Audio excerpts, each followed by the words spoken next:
You have been a bad little monkey, and I'm stealing that from Bill Murray because, damn it.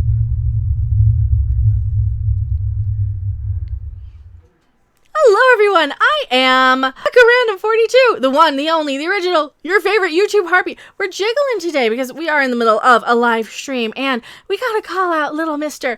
JJ Abrams. Oh yeah, we do. He's been a nice little wonderful person, contributing so much to society all the time that, you know what, it might need the theme music. Just a little. Until my title card interrupts me again.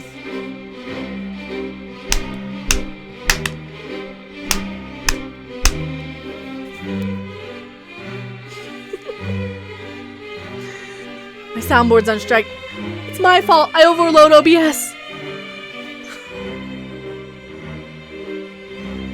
JJ.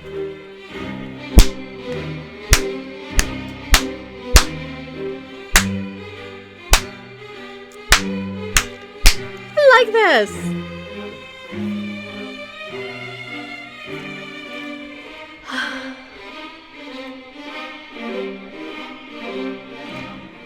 That is copyright free music. So yeah, YouTube can bite my copyright. We're talking about JJ's latest projects because, again, like any copy and paste writer in today's current Hollywood situation, well, he can't do anything without going and taking something that somebody else has done and changing it about 25% or so he can come in and get his little merchandising rights and get an easy pass on the studios because they don't want to take chances on any new IPs or new properties. No. They have to keep digging up the same ones over and over and over again. Which ones are they? Well, most importantly, the one that really pisses me off, The Shining, he's going after. Also, one that I'm sure a lot of you are upset about, Justice League. Oh, there's one more. Duster. What's Duster supposed to be a spinoff? That's just a Western. Is that an original one? Oh, do you actually have an original? Haunted soundboard. Thank you very much. Haunted stream deck. JJ, what did you do? Well, let's get you away from me. JJ Abrams sets 3 HBO Max shows, Justice League Dark, The Shining spinoff, and Duster. If I have to sit through one more Western that is F all over the place, I am going to lose it. Shut the fuck up. Exactly. That's one of the things I actually didn't like about Deadwood. It was a little hard to sit through because, as you know, I'm not a prude. I have a jiggle cam, for crying out loud. I get a little irritated with just the excessive use of it. And that's one of the things they did in the new Star Trek. That's one of the things and that's one of my issues with anything coming out on HBO Max is that it's just going to be another thing where they can cram in as much gore, brutality, whatever that they can into something that probably doesn't need it. That'll be the thing. That'll be the Justice League Dark, right? It'll be just all gore and profanity and, you know, Wolverine and Cyclops sitting in a tree type of stuff, only in the DC universe.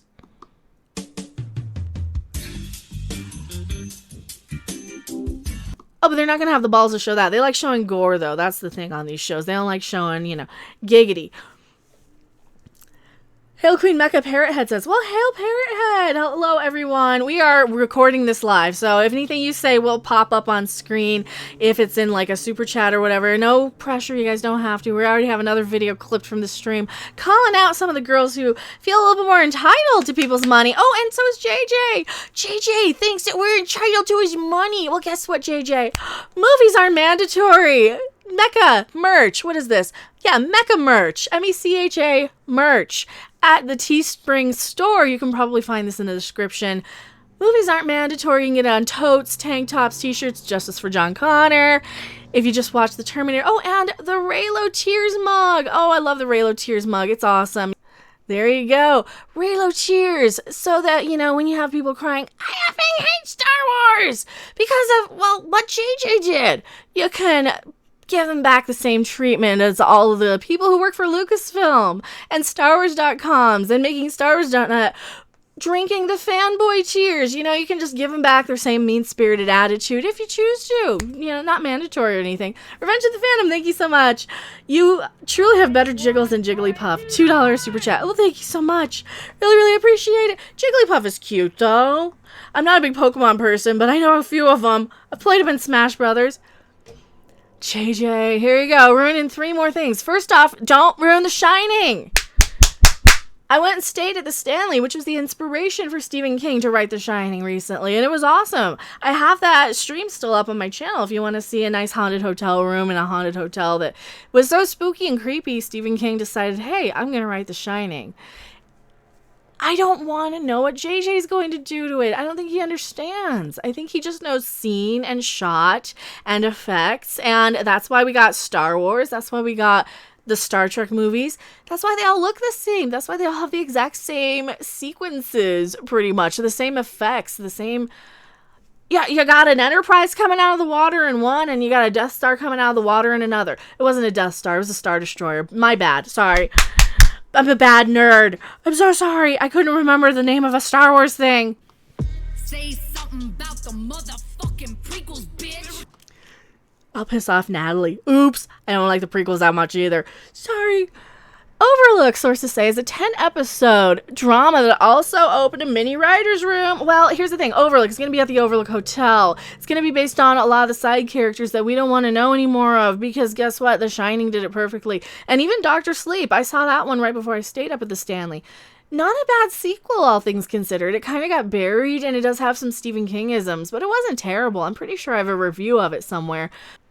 JJ has set his first 3 series at HBO Max. Warner Media's forthcoming streaming service has handed out straight-to-series orders for Duster, The Shining, offshoot Overlook, and what is described as a major show based on DC Comics characters in the Justice League Dark Universe. All 3 projects will be produced by executive producer JJ Abrams and his wife and Bad Robot partner Kate McGrath and Warner Brothers TV Group. Ooh, Warner Brothers TV Group. Now, weren't they the same people who basically didn't bother with any of Ellen's crew and didn't bother to call them, and they all replaced them for non-union people over on Ellen? I shouldn't say anything. I don't remember.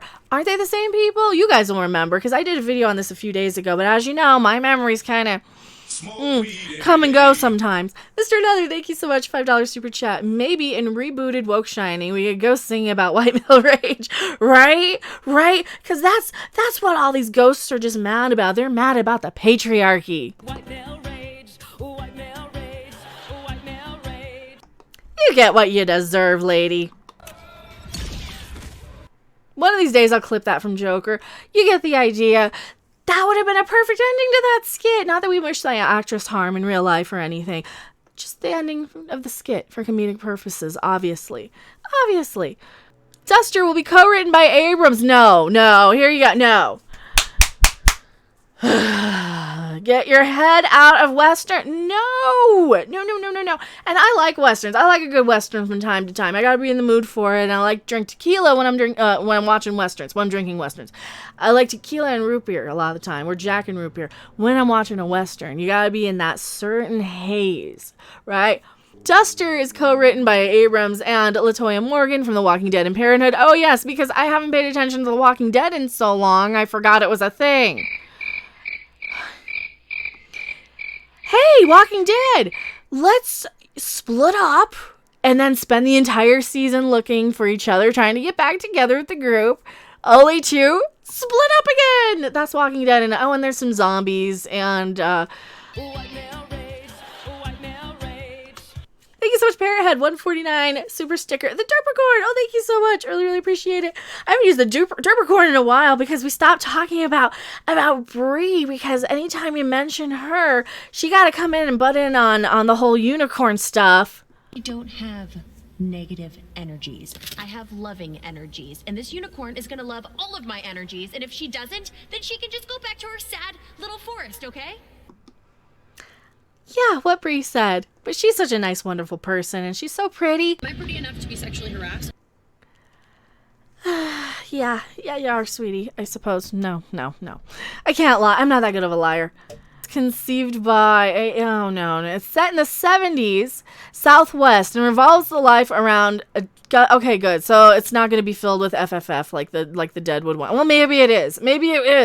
Oh, because that's what's bad with Star Trek too, because they got to throw that in there because you're paying on a premium streaming service and it gets distracting after a while. It's the 1970s and revolves around the life of a gutsy getaway driver for a growing crime syndicate who goes from awful to wildly, stupidly, dangerously awful. Oh, it's going to be white man bad, isn't it? White male rage. White male rage. Yeah, doesn't look good so far, does it?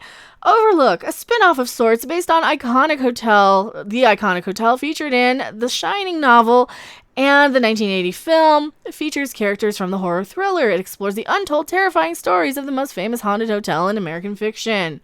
The project reunites Bad Robot King and Warner Brothers following the Hulu anthology Castle Rock. So it's basically going to have the people from Castle Rock being written and executive produced by Dustin Thompson and Scott Brown, who both previously worked on Castle Rock, which I didn't watch. Because for me, Stephen King is very, very hit and miss. I can watch a Stephen King thing until it goes off into the Stephen King-isms, and then I'm like, no. So Stephen King, I really got to be in the mood for. Anyway, the series has, per sources, also opened a mini writer's room to get a jump on scripts during the toilet paper shortage. I am Cornholio. I need TV for my bungo. The third show is an untitled drama based on characters in the so-called Justice League Dark Universe, details of which characters are being kept under wraps. JLD debuted in DC Comics in 2011 and is a team featuring magic-based characters. All right. Here we go. Don't care. I don't want to know what JJ has to do with any of these characters. I don't care. Constantine, Swamp Thing, Deadman, and Zatanna. Don't care. Keep your grubby little paws off of anything that's established. At least Duster seems halfway original. That might be the good one. I don't know what that's the product of. Here I am saying he just copy and pastes everything. Well, 2 out of 3 ain't bad, right? I got 2 of them right. Duster at least seems original. Before everybody's in the comments saying, Duster's an original thing. You're horrible. You didn't read the article. I'm getting there. I make my assessments and then I can stand corrected if I need it. And I need it this time. I know. Bad mecha. You better just, I don't know, force me to watch Star Trek or something. I don't know what I'm talking about. I go a little off on tangents. So what do you guys say about the Justice League Dark? How do you fuck up Swamp Thing? Well, you let JJ Abrams have it. That's how you do it, probably. I think that would be how you do it. So Justice League Dark is Doom Patrol, apparently. It could never be Smart Patrol, could it? No. Over the years, Warner Brothers has attempted to get big screen versions off the ground with filmmakers such as Doug Liman and Guillermo del Toro. And they were coming and going, weren't they? Yes, they were. Warner-backed streamer DC Universe also had a short-lived drama series on Swamp Thing and produced a Constantine TV series for NBC, with the character ultimately folded into the CW's Arrowverse. The fate of the DC Universe as a home for scripted originals remains lurky at best. Well, here's the thing. You're not giving us anything original. You're just basically rebooting pre-existing characters. That's what it's going to be. It's probably going to be a retelling. It's going to be different enough from what you guys know as established canon just to make JJ a lot of money, because that's what he does. Every time he comes in, he's like, oh, I can make this just different enough so I can look at the Stormtroopers. Look at Star Wars. Look at everything he's done, any of his production companies, or the people he's involved with. Secret Hideout, the Alex Kurtzmans, those type of people. Those people come in and they change these established things just enough to make a butt ton of money off of it. And I'm tired of it. What an amazing start to our association with widely imaginative Bad Robot. Oh, now I gotta find it. Oh, wait, you're serious? Let me laugh even harder. It's murky, not lurky. I'm going to leave it lurky. I'm going to leave it lurky. This is me trying to read. Warner Media's film arm previously put Overlook Hotel into development as a feature project back in 2014. Oh, don't do that. So this is going to be reworked from a movie. For Bad Robot, meanwhile, Overlook, Duster, and the Justice League Dark Show are the first 3 series to stem from the company's newest overall deal with Warner's. Remember when we had all that rumor of JJ going over to Warner to go and ruin Superman and Green Lantern? Well, that's what this was when he went over there. This is part of that Warner contract, I believe. I wonder if they decided, here's a funny thought. Here's my brain working, because my brain never stops. I wonder if they settled on giving him 3 TV shows instead of features, because we all know what he does with his features, right? You can't stop me, I'm a Jedi from Jakku. That's the type of stuff he does with his feature films. So I wonder if that's not part of it. And as Rob would say, yada yada, nobody cares. So this just gives us when to expect it, what to expect, who cares, whose dick to suck, whose ass to kiss. JJ, seriously, I mean, my biggest thought with JJ Abrams has always been that he has been one of the biggest Hollywood brown-nosers in history. JJ Abrams, brown-noser or Hollywood golden boy? What do you guys think in the comment section below? I am going to go back to my live stream. Don't you guys go anywhere. Promise not to go anywhere. I'm going to throw my end card up, so don't leave me. Don't leave me! Don't leave me, or we'll have to suffer Madonna again. Let's go eat some fried fish. Fried fish. Come on, road, I can go. Don't leave. Thanks for watching. If you liked it, make sure to hit that like button. And if you want to see more, don't forget to subscribe. See you in the next video. Bye! And now they all left because I throw